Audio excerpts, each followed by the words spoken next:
خاندان یعنی فیملی یہ کسی بھی معاشرے کی وہ بنیاد ہے جس پر پوری کی پوری عمارت کھڑی ہوتی ہے، لیکن اس عمارت میں ایک ایسا ستون بھی ہے جس پر اکثر بات ہی نہیں ہوتی، اور وہ ہے سب سے بڑے بہن بھائی کا کردار۔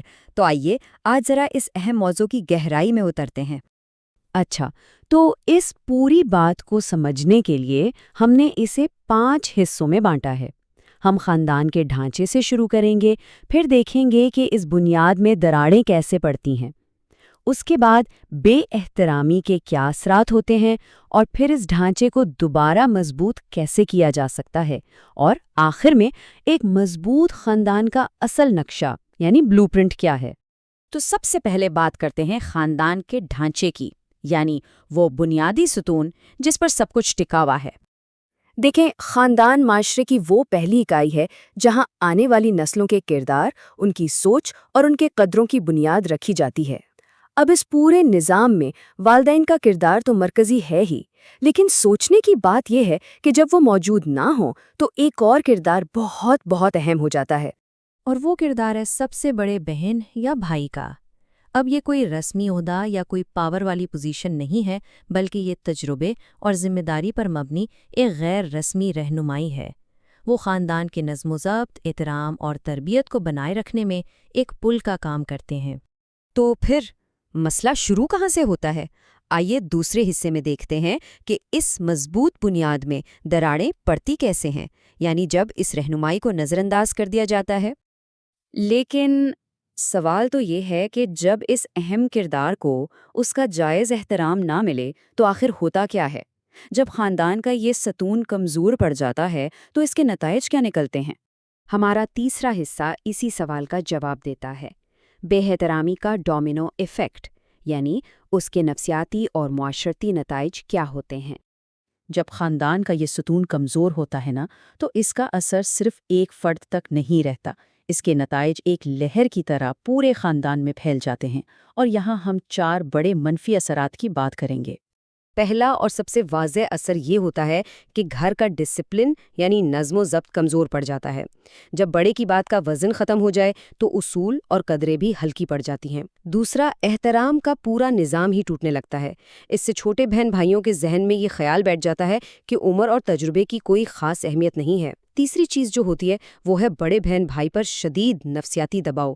جب ان کی نیت پر شک کیا جائے یا ان کی کوششوں کو نظر انداز کیا جائے تو ظاہر ہے وہ مایوسی اور تنہائی کا شکار ہو جاتے ہیں۔ اور چوتھا، جو شاید سب سے خطرناک اثر ہے، وہ یہ کہ یہ کمزوری ایک نسل سے دوسری نسل میں منتقل ہوتی ہے، کیونکہ بچے وہی سیکھتے ہیں جو وہ دیکھتے ہیں۔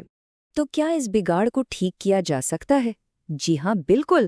آئیے اب مضبوطی کی طرف واپسی کا راستہ دیکھتے ہیں اور سمجھتے ہیں کہ اس ڈھانچے کی تعمیر نو کیسے ممکن ہے۔ اچھی خبر یہ ہے کہ اس مسئلے کا حل موجود ہے، اور یہ کوئی ناممکن کام نہیں ہے۔ شرط صرف یہ ہے کہ خاندان کے تمام لوگ اس کی اہمیت کو سمجھیں اور مل کر کوشش کریں۔ اس کے لیے 4 بہت اہم قدم ہیں۔ پہلا قدم ہے بڑے بہن بھائی کے کردار کو تسلیم کرنا، یعنی ان کے تجربے اور ان کی قربانیوں کا کھلے دل سے احترام کرنا۔ دوسرا، اہم خاندانی فیصلوں میں ان سے مشورے کی عادت ڈالنا، اس سے نہ صرف فیصلے بہتر ہوتے ہیں بلکہ رشتے بھی گہرے ہوتے ہیں۔ تیسرا، انصاف اور توازن قائم رکھنا، جہاں ذمہ داری صرف حکم سے نہیں بلکہ محبت اور سمجھداری سے نبھائی جائے۔ اور چوتھا، احترام، محبت اور ایک دوسرے کا ساتھ دینے جیسی مشترکہ قدروں کو مضبوط بنانا، تاکہ خاندان ایک ٹیم کی طرح کام کرے۔ اچھا، یہ سلائیڈ دیکھیں، یہ پوری کہانی کو بہت زبردست طریقے سے سمجھاتی ہے۔ ایک طرف مسائل ہیں، اختلافات، بے احترامی، مایوسی، کمزوری، اور دوسری طرف ان کا حل ہے۔ آپ دیکھ سکتے ہیں کہ اختلافات کا حل مشاورت ہے، بے احترامی کا علاج ان کے کردار کو تسلیم کرنا، مایوسی کا جواب انصاف ہے، اور کمزوری کا حل مشترکہ اقدار کو اپنانا ہے۔ تو انتخاب خاندان کے اپنے ہاتھ میں ہے کہ وہ کون سا راستہ چنتا ہے۔ تو ان سب باتوں کا نچوڑ کیا نکلا؟ آئیے آخری حصے میں دیکھتے ہیں کہ ایک مضبوط خاندان کا اصل نقشہ کیا ہے جو احترام اور اعتماد کی طاقت پر کھڑا ہوتا ہے۔